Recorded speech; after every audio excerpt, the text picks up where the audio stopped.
Okay, my name's Gaylie. I'm half of RM Star. Second Life. Second Life is a free virtual online reality game. You download it for free. You customize your avatar. Linden Labs, who run it, say it's an exciting it's led by its residents. It's developed. You can meet people. You can have extraordinary experiences. What it doesn't tell you is that the very good-looking avatar that has just told you exactly what he wants to do to you in the forest is probably 45 years old, probably 55 stone, is probably being tethered to his computer for 3 days, is probably eating pizza and peeing in a bottle.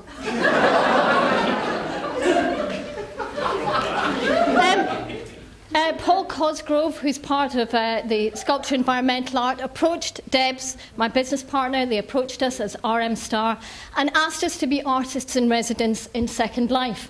They had bought this beautiful island, and we would work with students towards an exhibition which is going to go on in September, October, exploring Second Life. First meeting, the island had been squatted and completely taken over. There was helicopters, buildings, roads, and armed guards. We could do nothing on it. We had to contact Linden Labs, get these people removed. It took days. If you buy anything in Second Life, check your security settings. This is World of Warcraft. It's the most popular online game. There's 10 million people signed up to it. People who play World of Warcraft hate Second Life. They say it's pointless. There's no gameplay. It's useless. And they're very vocal about this.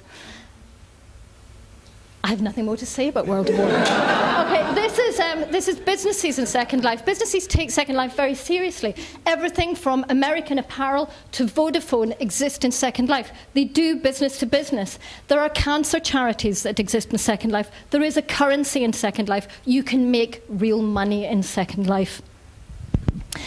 This is my own destiny. She's a real person. She's a cancer sufferer. She's had brain cancer and breast cancer. She talks about how Second Life has helped restore her fine motor skills, interacting with people. She also complains that Linden Labs has put the cost of renting a space, a small cottage, and she's working for disabled people to have rights in Second Life.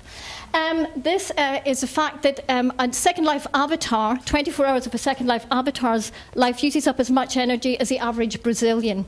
In 2008, there was 400 million hours of Second Life. Okay, so that's a lot of carbon footprint going on here. You can do anything in Second Life. You can have a baby. You can't do that in World of Warcraft. You can film it in Machinima. Machinima is like online. You make films within this. You can, if you have money and you buy Linden dollars, like I say, you can do anything in Second Life. You can see this on YouTube. This is art in Second Life. It's very beautiful. I'm kind of ambiguous. If you have a virtual environment, why imitate the world so completely? Surely there's something else you can do with it.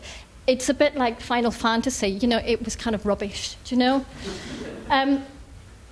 Things going on in Second Life. This is called hyperformalism. It's a kind of art that's going on in Second Life. I'm not saying you should like it, but they're interesting environments. You can travel through colours, travel through reflections. For people who are using it for education or art, it seems a better place to start than just making a snow scene. Yes. Students, up here, Elena, who's working with us. Elena took over, we handed the island. Elena built a small corner. She got an animated fire, sofas, and went, actually, I'm going to sit and have a think.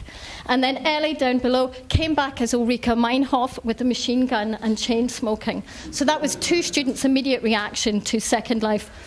Ben, who we're working with, we'd exported our showreel onto the island. And Ben went in, he got some more scripting, and he ran his webcam, so he ran real world into virtual world, which is interesting. And Jonathan, who's not here tonight, Jonathan has gone off to really investigate Machinima and see he'll do something with that. This is Debs, pole dancing.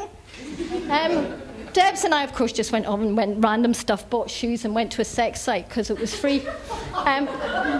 Debs touched a posing ball and the scripting took over her avatar and she ended up pole dancing. You can buy body parts piece by piece in Second Life. Okay, Debs also went and she actually found a gallery in Brooklyn in New York that live streams from Second Life into their gallery. I went off because I wanted to buy a dog. That's a scripted dog. It's $2,700 Linden dollars. He's about £7. He'll jump into my arms and I can carry him around. Okay, this is what's called a sandbox. A sandbox is you go to a sandbox and you can learn skills. You can learn to build. There's tutorials and all the rest of it. It's very good. And education, there's loads, Harvard Law Schools in Second Life. But as was observed, if you're in there on your own, it's really, really boring, just like real life. This is Glasgow Caledonia University. The guy in the front, the old guy, he's an avatar controlled by artificial intelligence. The radiography department and the nursing department are being partly trained on how to interact with patients.